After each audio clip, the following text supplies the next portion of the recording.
주님 다시 시작합시다 라는 제목으로 오늘 말씀을 살펴보겠습니다. 일전에 장경동 목사님하고 윤호균 목사님하고 송태근 목사님하고 서울에서 모여가지고 우리가 기도를 하자. 나라와 민족을 위해서 구국 기도를 하고 주님의 몸된 교회를 위해서 교회를 교회되게 기도하자. 우리가 성도들 위해서 기도를 하는데 기도 시간을 1월 1일 1시 1분에 하고 2월 2일 2시 2분에 하고 3월 3일 3시 3분에 하고 8월 달에는 언제 해야 되겠어요? 8월 8일 8시 8분에 기도를 계속하자. 오늘이 8월 8일입니다. 그래서 오늘 설교 제목을 팔복 팔다 이렇게 해서 제목을 8가지 축복에 대해서 8가지 다시 하는 것에 대해서 8가지 실력에 대해서 살펴보려고 합니다. 어제가 입추가 지났더라고요. 아직은 무더운데 벌써 가을입니다. 여러분, 가을이 되면 모든 게 열매가 맺는데 신앙생활의 열매는 팔복구열이에요. 팔복구열. 마태복음 5장에 나오는 팔복의 말씀과 갈라디아에 나오는 9가지 성령의 열매가 신앙인의 열매입니다. 천국 백성이라면 팔복의 말씀을 살아가는 그런 사람들이 됩니다. 여러분, 팔복의 말씀이 뭘까요? 여러분은 팔복의 말씀이 어떻게 말씀이 인격이 되어 있을까요? 첫째는 심령이 가난한 자는 복이 있나니 천국에 그들이 것이며, 여기서 이 심령이 가난하다는 것은 아주 배가 고픈, 히딩크 감독이 나는 지금도 배가 고프다 이랬잖아요.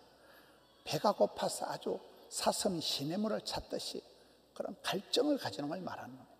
거지가 떡 하나를 얻어먹으려고 아주 굶주려서 사모하는 걸 말합니다. 우리의 심령이 교만해지면 큰일 나는 거예요.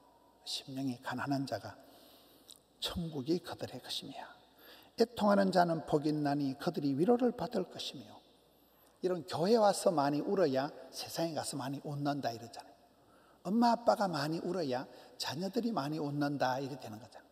우리가 이 시대는 희희낙낙할 때가 아니고 애통할, 나라와 민족을 위해서 사랑하는 자녀들을 위해서 눈물로 애통하는 기도가 있어야 돼요. 애통하는 자들이 하나님의 위로를 받게 되는 것입니다. 온유한 자는 복이 있나니 그들이 땅을 기업으로 받을 것이며. 날이 지나갈수록 사람이 까칠해지고 못되게 흘러가는 게 아니에요. 마음이 온유한 자, 예수님의 마음, 나는 마음이 온유하고 겸손하니 내게 와서 배워라. 온유한 자가 땅을 차지할 수 있는 것입니다. 의에 줄이고 목마른 자는 복이 있나니 그들이 배부를 것이며. 엉뚱한 자, 의에 줄이고 목마른 자, 긍휼히 여기는 자는 복이 있나니 그들이 긍휼히 여김을 받을 것이며. 성도는 누구를 대하든지 불쌍히 여기는 마음, 헬세드를 흘러가게 하라. 늘 불쌍히 여기는 그 마음이 흘러가게 하면 하나님도 그 사람을 긍휼히 여겨주신다는 것입니다.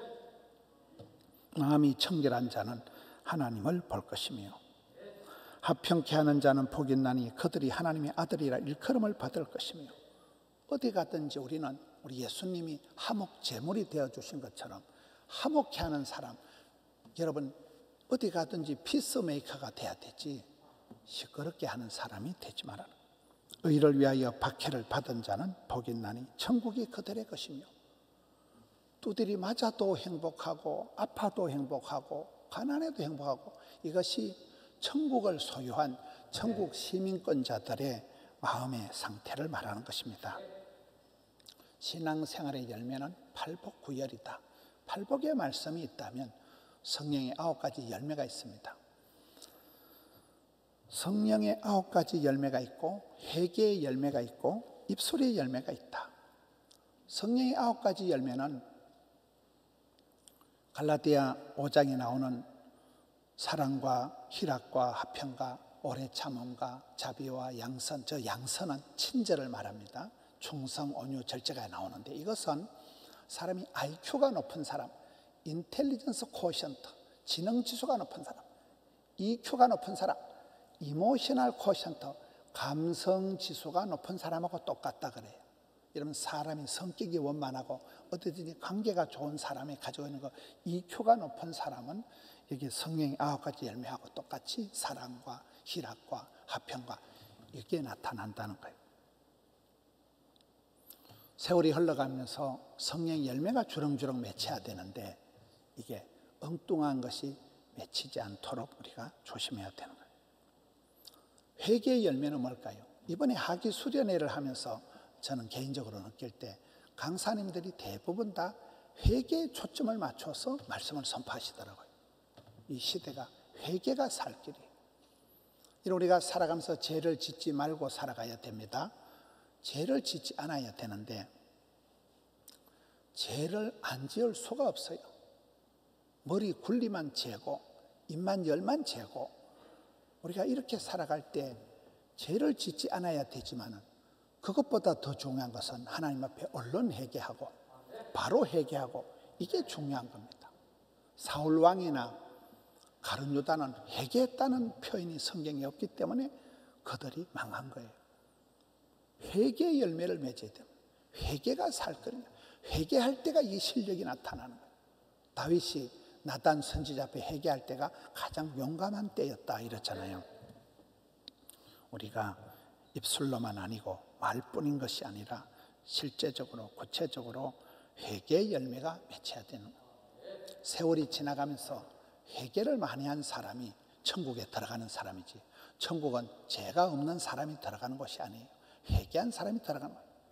지옥은 죄가 많은 인간이 가는 데가 아니에요. 회개 안 한 사람이 가는 곳이 지옥이다 그랬잖아요. 그래서 성령의 9가지 열매, 회개에 합당한 열매, 그리고는 입술의 열매가 있어야 됩니다. 여러분, 사람이 살아가면서 입만 열면 불평하고 한숨 쉬고 욕하고 이렇게 하기가 쉬워요. 입을 열면 쓴소리가 나오기가 쉽습니다. 저는 지난주에 제가 90이 다 되신 아주 나이가 많으신 기도원의 원장님을 만났습니다. 그 원장님은 나라와 민족을 생각하면 늘 눈물이 난다는 거예요. 저는 눈물이 안 나거든요. 그렇게 나라를 사랑하고, 기도원 이름도 민족 기도원이다 이래 이름을 지었어요. 이 할머니가 얼마나 나라를 사랑하고 얼마나 기도를 많이 하시는지. 그분은 평생을 찬송을 하는 분이에요. 성도들이 와서 상담을 하면, 사업을 하는 분이 상담을 하면, 집사님 집에 가셔서 384장 나의 갈 길 다 가도록 만사형통하리라, 이것을 하루에 10번씩 보름을 부르고 오시오. 이렇게 해서 찬송을 부르는 중에 병이 떨어지고 찬송을 부르는 중에 문제가 해결되는 걸 많이 체험을, 90평생을 그렇게 살아온 분이에요. 그분이, 여러분, 우리가 살아가면서 입술의 열매를 맺어야 되는데 엉뚱한 소리하고 쓴소리하고 악담을 하고 불평하는 입술이 아니라 찬송이 터져나온, 울든지 불든지 입술에 찬송의 열매가 가득한 그런 성도가 돼야 된다는 것입니다. 성령의 열매, 회개의 열매, 입술의 열매를 우리가 맺추기 위해서는 실력이 있어야 돼요.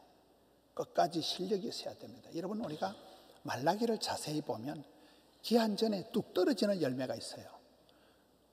추수할 때까지 끝까지 가야 되는데 바람에 뚝 떨어지고 병충해 모서 뚝 떨어지면 말짱 도루묵입니다. 기한 전에 떨어지지 않고 끝까지 열매를 맺어야 됩니다. 요즘 우리가 새벽기도 때 예레미야를 통해서 열국의 열방의 심판을 보게 되는데, 많은 나라들은 마지막에 돌아오는 기회가 있는데 에돔, 에서의 후손 에돔은 2번 다시 돌아올 기회가 없습니다. 회개할 수가 없는 나라가 에돔입니다. 영원히 멸망당한 나라가 에돔입니다. 에서 한 사람의 잘못으로 인해서 그 후손들이 회개할 기회가 없이, 돌아올 틈이 없이 영원히 망하는 게 에돔 나라예요. 우리가 기한 전에 떨어져도 안 되고 주님 앞에 다시 돌아올 수 없는 그런 존재가 되면 큰일 나잖아요. 어떻게 하면 우리가 신앙의 열매, 삶의 열매를 주렁주렁 맺힐 수가 있을까요? 이게 실력이 있어야 된다니까요. 제가 늘 자주 얘기하는 실력 있는 사람의 8가지 쌍기역 시리즈, 우리가 팔복의 말씀을 보았는데 8가지 쌍기역 시리즈 첫 번째는 꿈이 있어야 돼요. 꿈이. 여러분, 하나님이 주시는 꿈, 비전이 있어야 돼요. 복을 못 받는 사람은 꿈도 안 생겨요. 꿈도 없고 제목도 없고 소원도 없고 그냥 냅두세요. 이래 살다 죽어볼라요. 그런 사람은 그래 살다 죽어요. 근데 하나님 주신 꿈은 내가 그 꿈을 꾸지만 꿈이 나를 질질 끌고 그 꿈 이루기까지 밤에 잠을 안 자고 끝까지 부르짖다가 마침내 응답받는 거예요. 두 번째는 깨가 있어야 되는, 복 있는 사람은 악인의 깨를 따르지 아니하는 하나님 주신 지혜가 있는 사람입니다. 세 번째는 은사가, 하나님이 주신 탤런트, 기본 은사가 있는 거예요. 그걸 끼가 있다, 은사가 있다. 여러분, 몸이 안 좋은 사람은 어떤 복을 받을까요? 몸이 안 좋기 때문에 주님을 의지하는 거예요. 몸이 아프기 때문에 주님 앞에 겸손한 거예요. 몸이 아플 때 주님 앞에 기도해서 천국 영생의 복을 받게 되는 것입니다. 어떤 사람 몸 건강하게 죄짓다가 무사히 건강하게 지옥 가버리는 거예요. 그래서 성경에 한쪽 눈을 뽑더라도 하나님 앞에 회개하라는 거예요. 여러분, 머리가 나쁜 사람이 저주가 될까요? 축복이 될까요? 머리 좋은 것들이 사기치고 돌아다니지, 머리 나쁜 거는 사기칠 줄도 모르고, 바보들은 암도 안 걸린다 그러잖아요. 늘 웃고 살아가니까 뭐 계산이 안 되는 거예요. 그냥 항상 해피데이. 바보들은 암도 안 걸리는데, 여러분 잔머리 굴리면서 병 걸리니 낫겠어요? 약간 띵하게 오래오래 사는 게 낫겠어요? 하나님 내게 IQ를 낮게 주셨든지 하나님 내게 병든 몸을 주셔도 감사함으로 받으면 그것이 주신 대로 받은 대로 생긴 대로 살아가면 된다는 거예요. 네 번째가 깡입니다. 깡. 몸짱을 짱은 아니라도 배짱이 있어요. 예수를 믿으면 믿음이 담대해지는 거예요. 두려워 말라, 놀라지 말라, 무서워 말라, 떨지도 말라, 쫄지도 말라. 이렇게 깡다구가 생기는, 깡살이, 넉살이, 애살이 생기는 것입니다. 그 다음엔 끈입니다. 가방 끈은 짧아도 기도의 끈을 팽팽하게 당기라. 그 다음엔 꼴입니다. 그리스도의 형상을 이루기까지 꼴값을 떨어야 돼요. 셀프 메이드, 끝까지 나를 따듬어 가야 돼요. 하나님 앞에서 나를 늘 셀프 메이드하고 나를 따듬어 가는 꼴값을 떨어야 돼요. 저와 여러분 하나님의 택한 백성이요, 사랑하는 아들, 딸이요, 존귀한 자요, 거룩한 나라이기 때문에 여러분 우리가 자기를, 부모님을, 가정을 멸시하면 안 돼요. 항상 저는 세월이 지나갈수록 돌아가신 아버지, 어머니가 점점 더 그리워지는, 점점 더 존경스러워지는. 엄마가 살아있을 때 많이 싸웠지만은, 엄마가 미울 때도 많았지만은, 세월이 지나고 보니까 야, 나는 우리 엄마의 아들이구나, 나는 우리 아버지의 틀림없는 아들이구나. 그 물려받은 그것이 얼마나 감사한지 몰라요. 꼴값을 떨어야 됩니다. 꾼은 일꾼입니다. 말썽꾼이 되지 말고 구경꾼이 되지 말고 일꾼이 되라. 여러분 요즘 얼마나 말씀이 풍년입니까? 맨날 집회하고 유튜브, 인터넷에 천지가 말씀입니다. 이렇게 말씀이 풍년인데 왜 성도들은 쪼들쪼들해질까요? 적용을 안 해서, 말씀을 실천을 안 해서, 한 가지라도 실천하면 그 사람은 반드시 일꾼이 되는데, 일꾼이 안 되고 구경꾼처럼 사돈 낱말하듯이 강 건너 불구경하듯이 말씀을 대하니까 프로가 안 되고 고수가 안 되고 일꾼이 안 되고 구경꾼밖에 안 된다는 것입니다. 마지막으로는 끝내주는 사람이 돼요. 끝내주는 사람이라는 것은 욥과 같이, 룻과 같이 나중 축복을 받는 사람, 결론이 좋은 사람, 나중 복을 받는 사람, 그런 사람이 실력 있는 사람들입니다. 여러분, 실력 있는 사람들은 대체적으로 보면 간단 명료해요. 삶이 심플 라이프예요. 복잡하지 않습니다. 복잡하지가 않아요. 천대까지 복을 받는 명가다 이러면 그 집엔 가훈이 딱 남다릅니다. 거창고등학교 졸업생 10분이 있더라고요. 경주 최씨 가문의 가훈이 나라에 국격이 있고, 교회에는 영빨이 있고, 가정에는 가풍이 있듯이, 이런 가훈이 간단한, 이런 훌륭한 사람, 대단한 사람은 심플합니다. 단순 명료한 거예요. SFC 강령이라면 하나님 중심 딱 정해져 있습니다. 중심이 반듯합니다.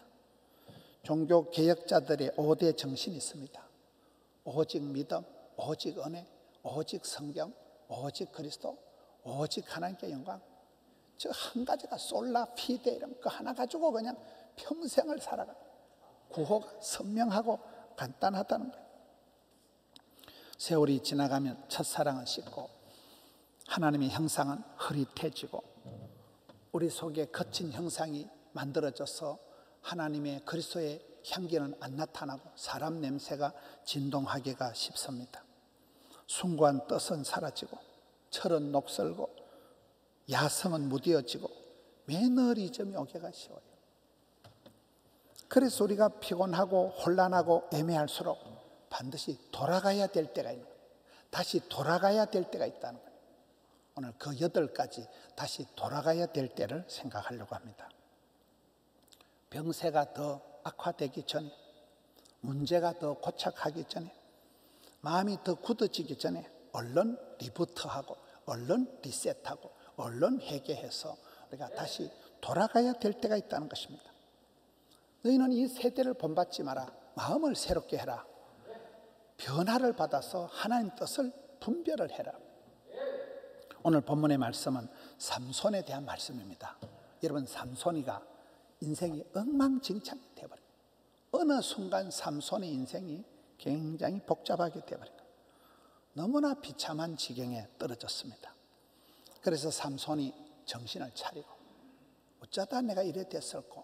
삼손이 정신을 차리고 보니까 그때부터 삼손의 머리카락이 조금씩 다시 자라기 시작한다. 이게 오늘 본문의 내용입니다. 저는 저 말씀을 아주 신기하게 봅니다. 우리가 살다 보면 어느 순간 내 삶이 흥커러지고 어느 순간 집안이 복잡해지고 누구든지 살다 보면 인생이 별꼴이 반쪽인 그런 세월을 맞이합니다. 그럴 때 삼손의 그 잘려버린 머리카락이 다시금 뾰족뾰족 돋아난다. 삼손의 머리카락이 다시 자랐다. 그러면서 삼손이 마지막으로 기도하잖아요. 하나님, 저를 기억하옵소서. 우리 엄마가 기도해서 낳은 아들, 저를 기억하여 주시고 불쌍히 여겨 주시고 이번만 강하게 하여 주시고 단번에 원수를 갖게 해 주시고 그 3마디 기도를 하나님이 응답해 주셔서 이스라엘 백성들의 철천지 원수 블레셋을 2천에만 3천 명이 되는 블레셋을 한 방에 해결하는 이스라엘의 20년 동안의 평화의 때를 가지고 온 그런 사사로 마지막에 쓰임을 받게 됩니다. 다시 머리카락이 자랐다는 거예요. 여러분, 우리가 혼란할수록, 어려울수록, 힘들수록, 애매할수록 다시 돌아가야 될 때가 있는데, 첫째는 다시 기본으로 돌아가자. 다시 근본으로 돌아가자. 다시 본질로 돌아가자. 다시 상식으로 돌아가자. 여러분, 공부를 잘하는 학생들은 기초과목 국어, 영어, 수학을 잘합니다. 저처럼 몸이 그래도 건강한 사람은 운동도 안 하고 하지만은 엄마 아빠한테 물려받은 기초 체력이 튼튼한 거예요. 그러니까 아버지한테 물려받은 DNA, 엄마한테 물려받은 DNA가 기초 체력이 굉장히 그게 평생을 밀고 가는 거예요. 기본이 중요한 기본이. 혼란할수록 기본으로 돌아가야 돼요. 첫사랑을 회복해야 되는 거예요. 여러분, 신앙생활의 기본은 뭡니까? 말기찬성이에요. 말씀과 기도와 찬송과 섬김의 4가지를, 말씀,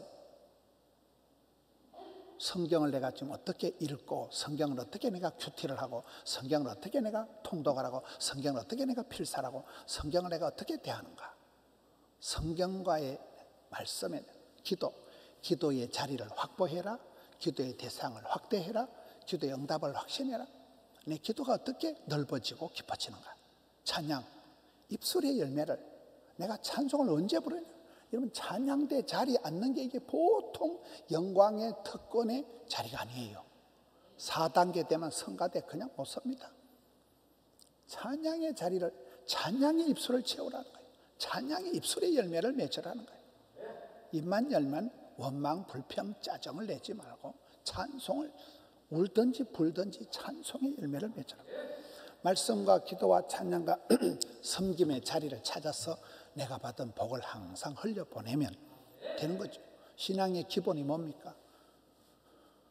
새벽기도 하는 사람, 주일 성수하는 사람, 10의 1조 하는 사람, 그 3가지만 되면 다른 거는 묻지도 찾지도 할 필요가 없습니다.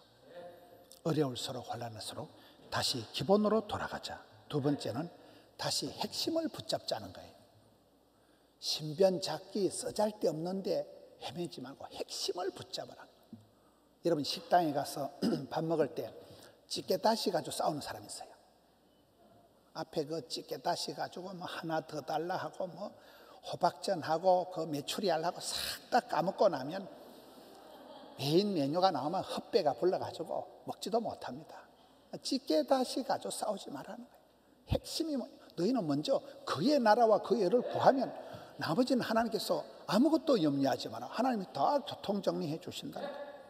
핵심을 붙잡아라. 세 번째는 다시 복음으로 돌아가야 됩니다. 여러분 우리가 아까 본 게 팔복의 말씀을 보았습니다. 우리가 전도할 때 보면 전도 대상자한테 청산유수같이 내가 논리적으로 설명을 잘해서 전도되는 게 아니에요. 성경을 한 구절 툭 던져주면 그 사람이 집에 가서 성경 말씀 생각하다가 뒤집어집니다. 제가 어머니를 우리 가족 전도할 때 보니까요, 내가 이 말하면 집안이 시끄러워지겠지. 그래서 세월이 많이 흘러간 거예요. 그냥 엄마 교회 가자 그 말 한마디 하면 되는데 그래 하면 전도가 안 될 것 같아가지고 자꾸 설명을 논리적으로 준비하다 미루다 보니까 30년이 지나가더라고요. 이런 복음이면 충분한 것입니다. 말씀이면 충분한 것입니다. 성경 말씀 복음으로 돌아가야 돼요. 복음을 전하면 됩니다. 믿거나 말거나 때를 얻든지 못 얻든지 반응에 상관없이 복음을 던져놓으면 성경 말씀이 살아온 동력이기 때문에 우리는 다시 복음으로 돌아가야 됩니다. 네 번째는 다시 하나님 품으로 돌아가자는 거예요. 여러분 우리가 성경을 보면 5대 제국에 나옵니다. 애굽이 망하고 아수르가 망하고 바빌론이 망하고 메데파사 페르시아가 망하고 로마가 망하기까지 이스라엘 백성들이 하나님께 안 돌아오는 거예요. 자꾸 애굽으로 돌아가면 먹고 사는 게 해결이 된다는 거예요. 여러분 이 사람이 싫어서 저 사람을 좋아하는 거예요. 이 일이 하기 싫어서 저 일을 하는 거예요. 그렇게 하면 안 됩니다. 항상 아버지 품으로 하나님 품으로 나가야 되는 거예요. 거기에서 해결이 나오는 거예요. 여러분 시어머니하고 며느리가 싸울 때 누가 먼저 해결해야 된다 했어요. 믿음 좋은 권사님, 새벽기도 잘하시는 권사님이 해결해야 될까요? 공부 많이 하고 큐티 잘하는 똑순이 며느리가 해결될까요? 둘 다 해결해야 돼요. 시어머니는 새벽기도 와서 해결하고 며느리는 큐티하다 해결하고 사위도 해결하고 아들도 해결하고 딸내미도 해결하고 그러면 하나님 앞에 가서 하나가 되고 통일이 되는 거예요. 우리는 이 일이 싫어서 저 일하고 이기 싫어서 저리 가고 그렇게 하지 말라는 거예요. 아버지 품으로 하나님 품으로 돌아가라는 거예요. 다시 교회로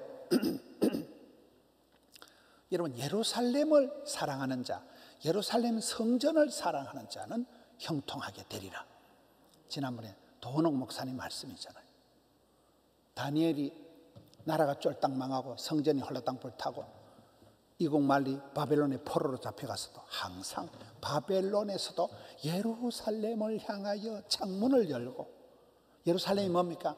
성전이 있는 곳. 성전이 뭡니까? 하나님이 임재해 계신 곳, 아버지가 계신 그곳을 향하여 각도를 잡고 기도할 때 하나님께서 기적을 베풀어 주신 거잖아요. 우리는 다시 교회로 돌아가야 돼요. 옛날에는 학생들이 교회 와서 기도하고 학교 가고 학교 갔다 와서 교회 오고 이렇게 했는데 지금은 뭐 그렇게 안 되지만은 교회를 교회되게 하라. 교회 중심으로 축을 삼고 살아가라. 그만큼 교회를 다시 회복해야 돼요. 교회로 돌아가야 됩니다. 아무리 영상이 여러분 줌이 아무리 비대면이 강조가 되어도 우리는 아버지 집에 와서 주의 궁전에 와서 여기가 좋사오니 여기 와서 함께 예배할 때 우리 영성이 살아나는 것입니다. 다시 집으로라는 영화가 있잖아요. 우리는 이 세상이 정들 곳이 아닙니다. 우리의 본향은, 우리의 고향은 천국이기 때문에 천국 소망을 가지고 살아가는 우리 이 땅의 나그네요 순례자라는 거예요. 그렇잖아요. 친정 가서 몸 풀고 정 풀고 한 풀고 다 하듯이 친정같이 편안한 곳, 친정을 우리가 그리워하듯이 우리는 집으로 가야 돼요. 우리의 영원한 집은 하늘나라, 천국 소망을 든든히 가져야 돼요. 이 세상은 정들 곳이 아니에요. 이 세상이 전부가 아니기 때문에 우리는 천국을 대망하면서 천국 소망을 가지고 험한 세상 이 땅에서도 우리가 요동치 않아요. 천국을 바라보는, 잠시 세상에 내가 살면서 별거를 다 당하지만 우리는 영생의 복락을 받은 따놓은 당상인 천국 시민들이기 때문에 저 천국 소망을 가지고 희혼의 대로를 걸어가는 것입니다. 가정을 다시 집으로 돌아가야 된다. 그래서 교회도 요즘은 통합 예배를 강조합니다. 아이들이 와서 찬송하고 아이들이 성경 봉독하고. 여러분, 통계에 의하면 중학생쯤 되면 애들이 교회를 떠난 애들이 많고, 통계에 의하면 자녀들이 가장 영향을 받는 사람이 교회 목회자가 아니에요. 주일학교 선생님이 아니에요. 엄마예요. 엄마. 아빠도 잘 알더라고요. 그래서 엄마 아빠가 가정에서 애들하고 큐티를 나누고 가정에서 찬송을 부르고 가정재단이 살아나야 된다. 유태인들은 예배를 드릴 때 뭐 주일학교 중고등부 예배가 따로 없어요. 다 할아버지하고 아버지하고 엄마하고 아들하고 같이 예배를 드려요. 그 통합 예배를 하고. 우리가 이 코로나 때 가장 중요한 게 가정이란 가정. 가정재단이 살아나야 된다. 가정 예배가 회복이 돼야 된다. 마지막으로 다시 무릎으로. 우리가 별 세상적인 수단과 방법을 다 해도 안 돼요. 무릎으로 가요. 무릎으로. 나는 사랑하나 저희는 도리어 대적하니 나는 기도할 뿐이라. 기도밖에 답이 없어요. 절대 기도, 오직 기도, 평생 기도, 작정 기도, 금식 기도. 기도가 답이기 때문에 우리는 무릎으로 승부하는 백성들이 되는 것입니다. 여러분, 신앙생활은 세월이 지나갈수록 내가 단단해지는 게 아니에요. 고집센 나를 내려놓고 자기를 부인하고 자기를 깨트리고 날마다 나를 쳐서 십자가의 못을 받고 변화시켜서 주를 따라가는 존재들입니다. 현실에 안주하지도 말고 코로나 눈치 보지도 말고 전도를 해도 점점, 여러분 지난번에 학위 수련 때 강사님 얘기하는 중에 소돔과 고모라가 망할 때 의인 10명이 없었는데 그게 아브라함의 조카 롯의 직계 가족만 전도해도 10명이 된다는 거예요. 사위, 그 말씀 꾸르기 사위들하고, 여러분 직계 가족들만 다 해도 10명이 됩니다. 노아가 위대한 것은 동네 사람 1명도 전도 못했지만 온 집안 식구 8명은 몽땅 구원시켰다는 거예요. 여러분, 우리가 코로나 때 내 직계 가족부터 신경을 써야 되고 내 자녀들을 위해서 울어야 되고, 애통하는 자는 하나님께 위로를 받을 것이요. 우리가 이 코로나를 지나가면서 팔복의 말씀이 나의 말씀이 되고 다시 복음으로, 다시 기본으로, 다시 돌아가는, 그래서 여러분의 믿음이 새로워지는, 이 코로나를, 이 무더위를 너끈히 이겨나가는 우리 성도님들 되시기를 축원합니다.